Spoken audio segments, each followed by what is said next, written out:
The question here that I've got, I think we should address, just to be clear, they're saying, the question is, well, the comment is, talking about depression and other mental health issues, does it mean that Christians shouldn't experience such things?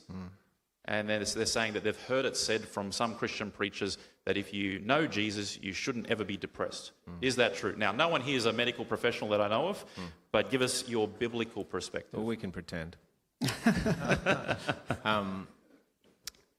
It is true that people that are religious still experience problems, but the devil's ultimately out to attack us with whatever he can, and there's no one way that people fall into these areas where they spotlight in their lives something so big that something is so bad that they can't think of anything else. But ultimately, the devil is going to attack us in ways here in the Western world that he's not doing in Papua New Guinea, for example. You who have gone and preached recently at the PNG for Christ will see that people can be extremely happy and have very little. Yeah. And we think we know joy because we have beautiful things, but you know, when you actually experience another culture that has so much less and is seemingly so much more happy, you realise, hang on, maybe I wasn't focused on what was truly important.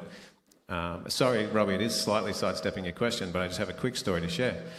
I'm staying at a friend's house in Adelaide here, and he and his wife have recently had a baby. And I was showing him the beautiful pictures of my van and just how impressed I was with my van. I was like, such a good van, and I'm scrolling through my phone, finding photos. And he's just like nodding like, yeah.